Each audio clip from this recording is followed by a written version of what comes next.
siapapun ya, dimanapun, menemukan tempat-tempat yang beranomali, baik itu anomali yang di atas 60 maupun anomali yang di bawah 30, itu dua-duanya bisa kita manfaatkan.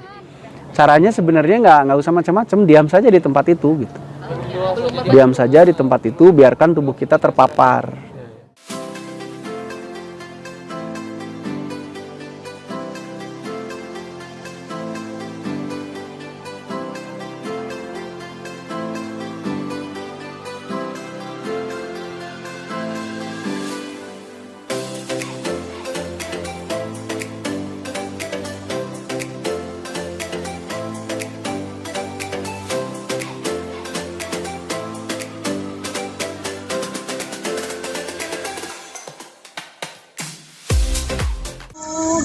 Sampurasun. Assalamualaikum warahmatullahi wabarakatuh. Kali ini kita sedang berada di Tebing Keraton ya, salah satu sesar Lembang. Kita rencananya hari ini akan melakukan sesuatu lah. Banyak hal yang akan kita lakukan di sini, mulai dari latihan. Kita juga akan nanti mencoba terkoneksi dengan alam yang ada di sini. Kemudian juga kita nanti akan belajar blending. Kita juga akan mencoba mengukur anomali magnetik di batuannya dan bagaimana memanfaatkan anomali tersebut dan macam-macam lah. Oke, kita lanjut. Let's go. Gaskeun. Gaskeun.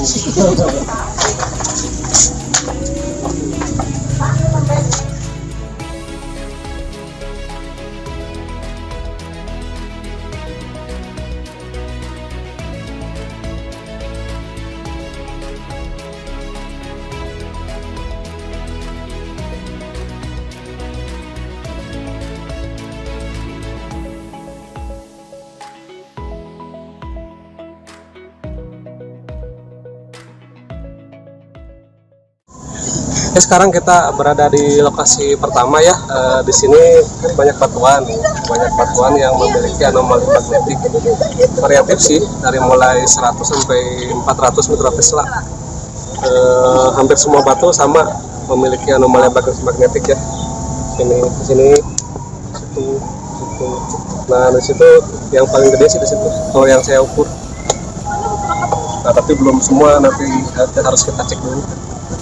Nah, tapi sementara yang saya ukur itu yang paling besar di situ. Nah, buat apa sih si batuan anomali magnetik ini gitu? Apakah bisa dimanfaatkan? Bagaimana caranya dan sebagainya? Nanti akan dijelaskan oleh Kang Rocky. Kang, mana Kang? Hai, kenal nih teh. Ini kan di sini banyak batuan beranomali magnetik nih kan. Mungkin belum semua orang tahu nih batuan yang kayak gini itu apakah cuma batu biasa atau gimana kan gitu. Atau memang ini tuh memiliki sesuatu yang bisa kita manfaatkan gitu, yang bermanfaat untuk tubuh kita gitu. Ya. Nah, menurut Akang seperti apa? Ya, batu mah batu ya. Batu mah ya batu biasa. Cuman kan karena proses terbentuknya batu itu, akhirnya ada yang biasa, ada yang kemudian menjadi rada luar biasa. Fluktuasi elektromagnetik itu ada yang di udara, ada yang di bahan.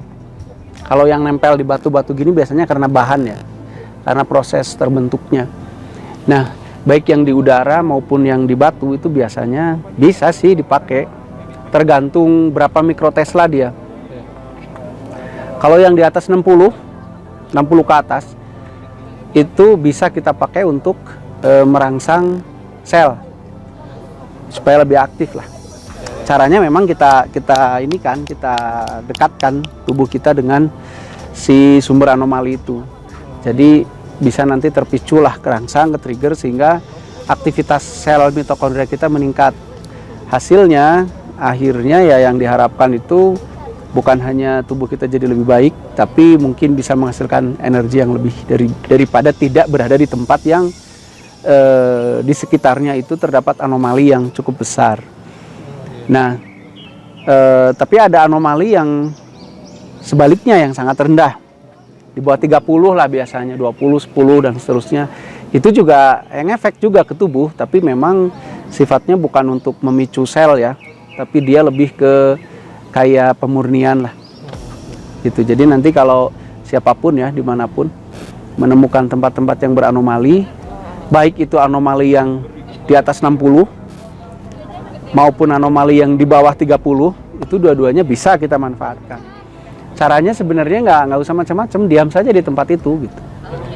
Diam saja di tempat itu, biarkan tubuh kita terpapar. Nah gitu. Nah bagi yang teman-teman misalkan yang mau latihan pernafasan, itu lebih baik di anomali yang di atas 45, 45, 50, bagusnya di atas 100 lah. Gitu. Itu lumayan membantu untuk yang latihan-latihan pernafasan. Untuk yang stres ya, pasea gitu, cari anomali-anomali yang di bawah 30. Cicing we didinya gitu, diam saja di situ, konsentrasi, nanti lama-lama kita akan tereduksi si stresnya itu. Jadi lebih tenang, lebih damai. Nah, itu paling manfaatnya seperti itu. Jadi sekali lagi siapapun yang menemukan area-area atau batuan atau apapun yang punya anomali, silahkan dimanfaatkan. Kalau yang tinggi bisa dipakai untuk men-trigger, kalau yang rendah bisa dipakai untuk lebih menenangkan. Gitu aja paling Kak Pepi. Ya, begitulah kura-kura ya. Jadi mungkin nanti kita akan mencoba ya Kang ya di sini melakukan sesuatu lah agar kita manfaatkan fasilitas yang ada di alam ini ya. Gitu. Iya. Kita akan ke bawah dulu tapi ya. Iya. Kita akan ke bawah. Sana, tolong dilihat. Kita akan ke bawah sana. Karena kita kesini mau coba mempengaruhi molekular tanah di patahan Lembang ini ya. Jadi kita ke sana karena di sini terlalu banyak distract-nya. Apa ini namanya tuh? Kayak gini tuh apa? Pumping block dan yang lain-lain. Jadi kita akan cari yang permukaan tanah. Kita akan coba pengaruhi molekularnya. Molekular tanahnya, mudah-mudahan harapannya si tanah itu jadi tidak terlalu mudah bergerak. Harapannya begitu. Nanti selebihnya ya kita akan melatih hal-hal yang lain. Oke, kalau gitu kita ke tempat kita akan melakukan penguatan molekular tanah saja ya. Karena di sini cuman ya batu-batu beginilah. Oke, gitu ya. Nanti kalau siapapun yang mau main ke sini, silahkan dicek aja nanti batunya pakai apa? Magnetometer. Kalau yang menemukan yang titik atau batu yang fluktuasinya tinggi, dah golerkeun we didinya. Begitu aja ya, kita mau coba ngecas patahan Lembang dulu. Yuk.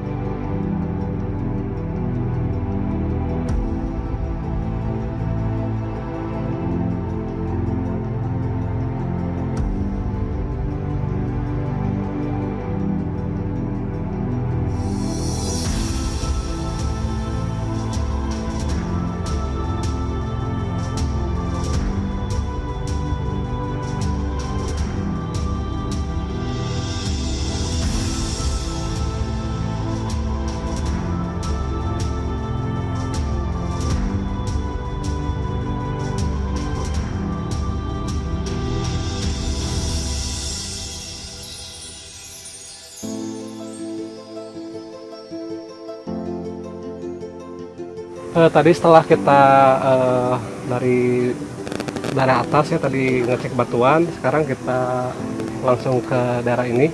Tempat tersembunyi. Ini tempat tersembunyi jauh dari keramaian. Jauh dari yang memadu kasih ya, biar kita nggak kepengin. Banyak yang pacaran. Jadi di sini kita mau. Nah, gimana Kang? Kita mau ngapain Kang? Oh ya. Ya di sini seperti tadi yang kita bilang ya, sebenarnya tujuan utama kita ke sini adalah untuk berlatih mempengaruhi molekular tanah di patahan Lembang. Tujuannya ya lagi-lagi supaya mudah-mudahan harapannya adalah ada perbaikan lah di patahan Lembang itu. Nah, kenapa kita cari di sini? Ya satu, permukaannya tanah ya, biar ya nggak loba distrekan lah gitu. Yang kedua, sepi lah. Kayak di itu kan isin lah ya, malu di atasnya banyak orang, takut terkenal gitu. Jadi nanti kita di sini mau coba menyalurkan energi kita, baik energi tenaga dalam maupun metafisika, kita coba salurkan kita coba pengaruhi molekular tanahnya seluas yang kita bisa tentunya. Gitu. Setelah itu ya udah sekuatnya aja ya. Udah paling gitu aja. Sok atuh dicari tempatnya. Tapi arahnya ke sana ya. Energinya itu ya ke sana lah. Sealur patahannya aja ke sana. Oh, iya. Gitu kan ya. Jangan ke sana gitu. Kalau ke sana enggak juga. Ya, oke ya. Oke, yuk ikuti kita belajar. Yuk, mangga Kang Pepi. Siap.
Kita akan lanjut ke latihan konektivitas.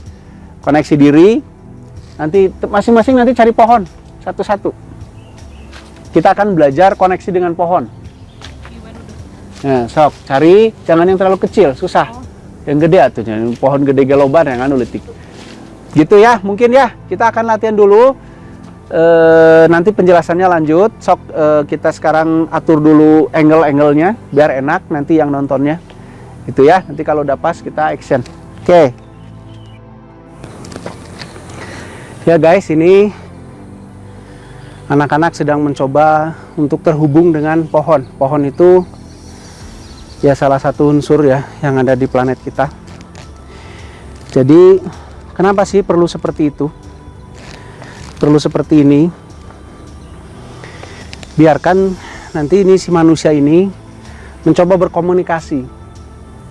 Caranya dengan bahasa apa ya? Dengan bahasa ide, dengan bahasa gelombang. Bagaimana orang ini mencoba menjalin komunikasi, menjalin hubungan. Ini bukan kelainan seksual ya. Bukan. Ini agar kita sebagai manusia bisa punya koneksi yang baik dengan seluruh unsur. Ini salah satunya pohon.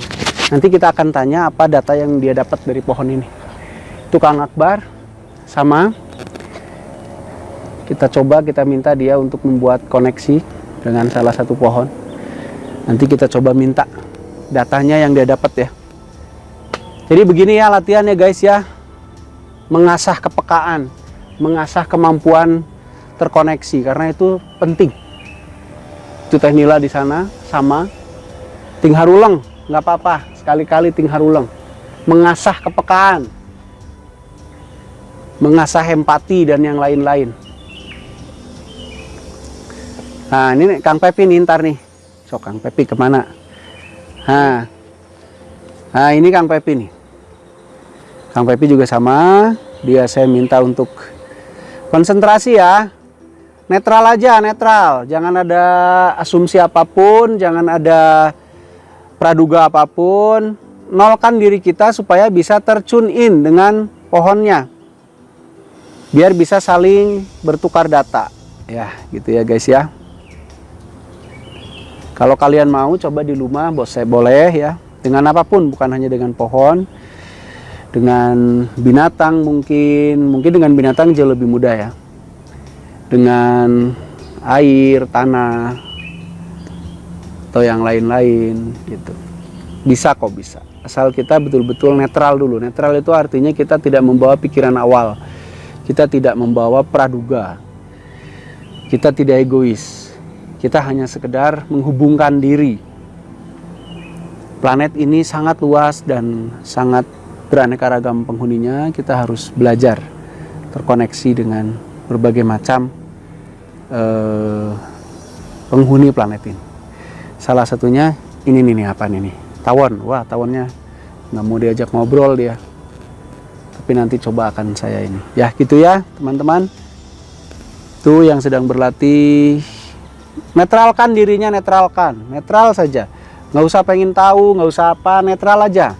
Sekedar terkoneksi dan nanti juga ada data-data yang bisa diterima. Sok. Ya kita pause dulu mungkin ya. Tadi mereka sudah dengan pohon patah tuh, awas juga kita rada tajam.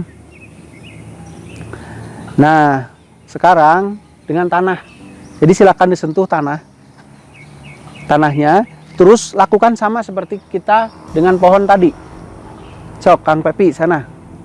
Kang Pepi nyari tanah. Di sini. Pegang saja tanahnya, hadirkan koneksinya. Hadirkan koneksinya. Nanti akan saya tes ya. Nanti saya akan tes. Ini Kang Akbar. Dia memilih tanah sebelah situ, nggak apa-apa. Nyempil ya, sieun hitut cenah. Iya Teh Nila, Teh Neng dan Kang Pepi. Kang Jay bukan Kang Pepi. Sama seperti tadi ya, netralkan. Tidak ada kepentingan, tidak ada praduga, tidak ada macam-macam. Hanya sekedar terhubung dengan tanahnya. Coba diperhatikan betul-betul. Nah, kenapa kita harus pandai terkoneksi? Karena ini adalah syarat mutlak ya untuk kita melakukan perubahan-perubahan, untuk kita melakukan perbaikan, untuk kita melakukan atau mendeteksi kerusakan-kerusakan yang mungkin terjadi di alam. Ya kita harus terkoneksi dulu. Kalau kita tidak terkoneksi, ibaratnya orang nelpon nggak nyambung itu bagaimana, kan nggak bisa. Kalau kita mau ngobrol, mau berkomunikasi, mau tahu apa yang terjadi, ya syaratnya kita harus terhubung dulu kan dengan objeknya. Nah inilah latihannya seperti ini.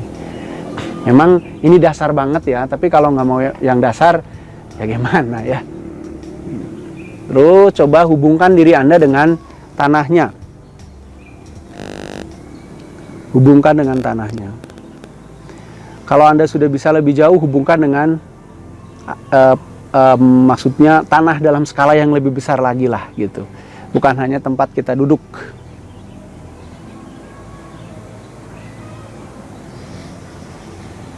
Gitu ya, begini penampakannya. Sudah lumayan pada bisa terhubung ya, kelihatannya dari frekuensinya sih gitu. Udah lumayan sudah bisa terhubung. Kita beri waktu 2 menit untuk coba melatih menghubungkan diri. Nah, di sini mungkin ini info tambahan ya. Di sini saya sedang berada di jalur Patahan Lembang, tepatnya di titik tebing Keraton Bandung. Bandung ya, ini ada Dago ya. Kita memang ada upaya untuk melakukan ya penjagaan lah, perawatan lebih tepatnya kepada Patahan Lembang ini. Nah, supaya kita kompeten ya kita harus latihan, ya harus mau seperti ini. Udah cukup, pindah lagi ke tengah sini, ya nggak di tanah.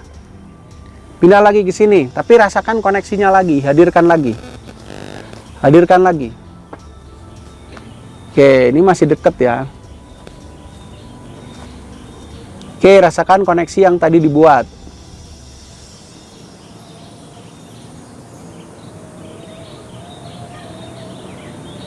Oke. Oke. Terasa?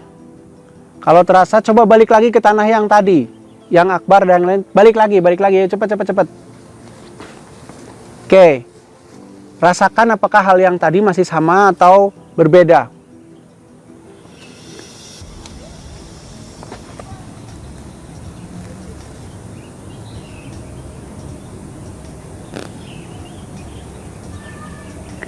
Apakah hal yang tadi masih sama atau berbeda?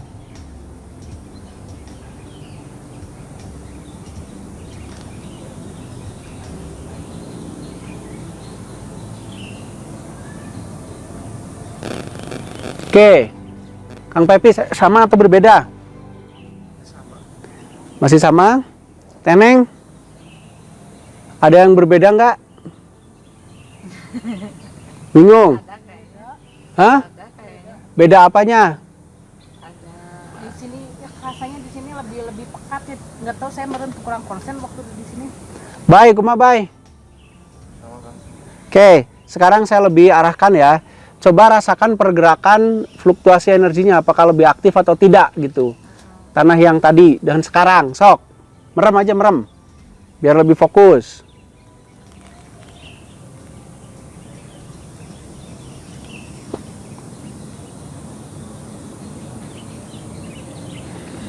Jadi yang kalian rasakan adalah molekular tanahnya bagaimana pergerakannya. Nah, harus kalau terkoneksi harus bisa merasakan perubahan atau tidak berubahnya. Gimana? Kayak bergelombang gitu. Bergelombang. Kayak gelombang energi. Tapi berubah tidak? Berubah. Ini nggak waduk-wadukan ya. Baik, berubah tuh. Tadi mah denyutannya dikit. Nggak begitu berasa pas barusan. Berasa ya, lebih berasa. Biasa emang sekarang ada denyutan. Ya gitulah ya, Boy. Gimana, Bar? Kita mah kalau ngalamunkeun lotek, Bra. Gimana? Ada perubahan nggak? Apapun lah itu. Samar sih, Kang. Samar ya, tapi ada perubahan. Ada. Lebih ada, pokoknya ada perubahan di tubuh kamu gitu ya. Nah, itu fungsinya, guys ya. Jadi kalau kita terhubung, kita akan tahu perubahan-perubahan, baik itu positif maupun negatif. Jadi kita waspada nantinya ke tempat hidup kita. Nah, barusan mungkin ada di video saya menempelkan tangan saya di tanah. Itu sebenarnya saya mencoba meminta untuk molekular tanahnya lebih aktif. Dan ternyata memang berubah ya. Nah, itu begitu. Jadi itulah gunanya koneksi. Itulah gunanya pada saat kita menyadari tempat lingkungan kita. Jadi kalau ada apa-apa mau terjadi teh, tandanya sudah bisa ditangkap. Gitu. Nah, sekarang kita akan beralih ke angin. Kita akan koneksi dengan udara. Pohon udah, tanah udah, ke udara. Oke ya, ke udara nanti. Oke, siap-siap ke udara. Udara itu bukan angin. Udara adalah partikel udara aja yang ada di menyelimuti tubuh kita ya. Makanya yang harus kalian rasakan adalah partikel udara yang menyelubungi tubuh kalian. Coba dirasakan. Kalau belum bisa, tangannya aja gerakin biar menabrak atau membelah udara itu. Nanti kan ada angin tuh. Nah, itu rasakan benar-benar partikel udaranya. Lalu kalian buat koneksi dengan partikel udara itu. Coba. Coba rasakan. Coba dirasakan. Boleh menggerakkan badan, menggerakkan tangan, biar tercipta angin dulu. Nah, coba koneksikan diri Anda, seperti tadi mengkoneksikan dengan pohon, dengan tanah, dengan partikel udaranya dulu. Nah, ini bukan sedang nari ya, dia sedang mencoba merasakan partikel udara di sekitar tubuhnya. Coba. Udara ya, bukan angin ya, angin nanti dulu. Kalau angin. Sok, dengan udara dulu. Udaranya dulu. Ingat ya, udara itu bukan hanya di tangan, tapi meliputi seluruh tubuh. Jadi rasakan dengan seluruh tubuh. Rasakan dengan seluruh tubuh. Partikel udaranya dirasakan menggunakan seluruh tubuh. Terus buatlah koneksi.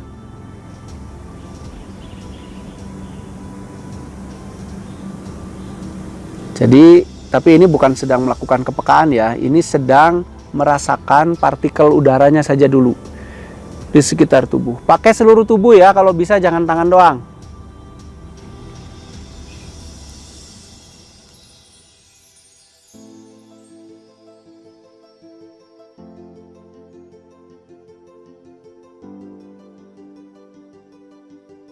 Sekarang latihan komunikasi dengan udara di sekitar tubuh kita dan minta mereka bergerak.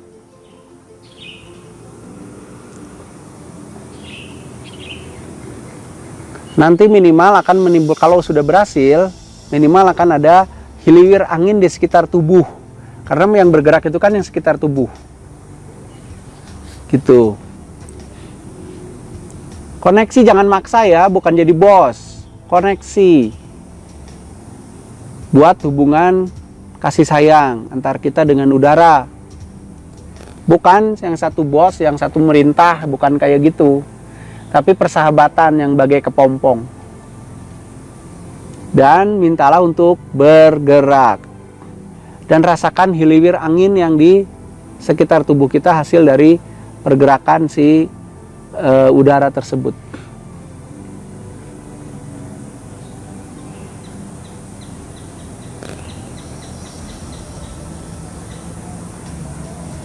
Kalau belum bisa, coba ajak ngobrol lagi. Bagaimana supaya bisa.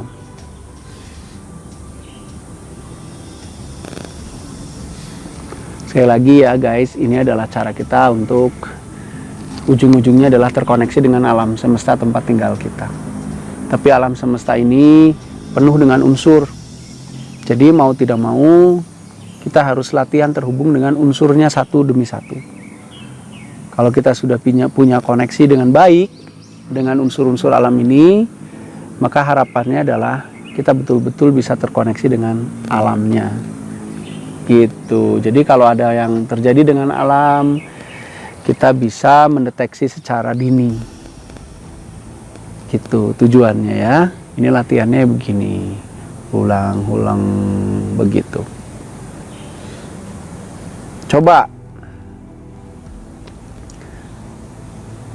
Coba pakai cara yang saya berikan waktu itu. Sambil koneksi dengan udaranya. Coba, ya ini Kang Pepi sedang mencoba. Cara yang saya temukan untuk terkoneksi dengan udara. Tapi ini cara saya.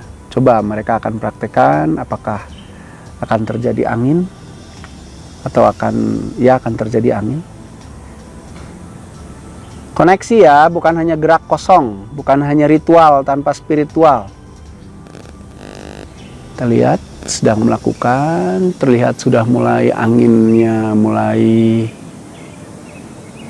berhembus-hembus angin. Tuh, lihat daunnya sudah mulai ya berhembus-hembus, lebih besar daripada sebelumnya. Tapi kita nggak bisa langsung serta-merta, oh ini berhasil, ntar dulu. Bisa saja ini faktor alamnya aja. Jadi nanti kalau kita udah coba berkali-kali dan hasilnya sama, nah bisa lah baru kita pikir ini berhasil. Ayo lakukan terus koneksinya. Anginnya diomongin malu tuh, mulai kecil.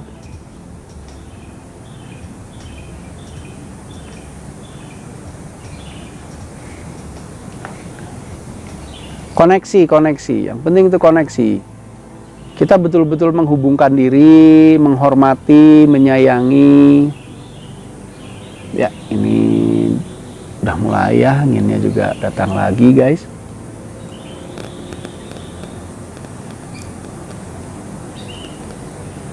Udah mulai anginnya datang lagi, lebih terasa keberadaannya. Nah ini gerakan sebenarnya gerakan yang saya temukan atau yang saya dapatkan atau yang saya pakai untuk saya mengkoneksikan diri dengan udara sekitar saya. Ya memang biasanya kalau saya pakai gerakan ini kemudian udara bergerak dan menimbulkan angin. Ini lagi dipakai oleh teman-teman saya. Gerakan yang saya temukan itu. Kita lihat anginnya sini mungkin ya lebih jelas.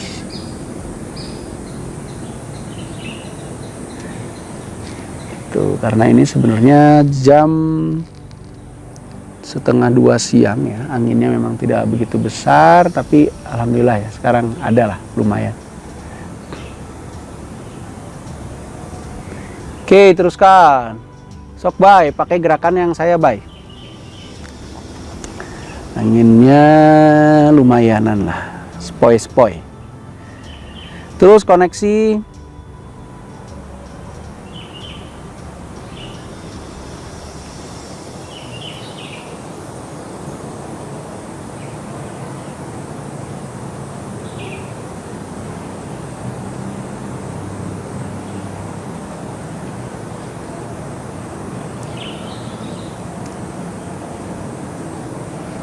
Ya lumayan, anginnya masih konstan ya, bisa dipertahankan.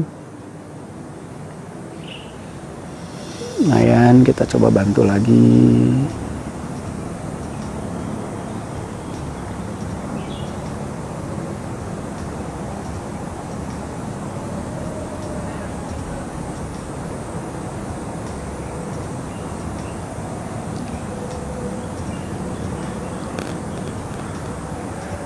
Ya masih lumayan konstan sebenarnya walaupun tidak terlalu besar.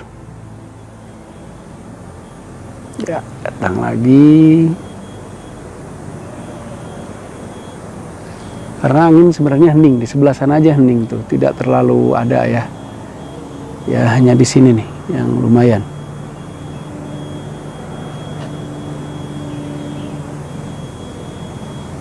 Jangan ada ego, jangan nyuruh-nyuruh, hanya sekedar koneksi aja. Jangan nyuruh-nyuruh, jangan jadi bos.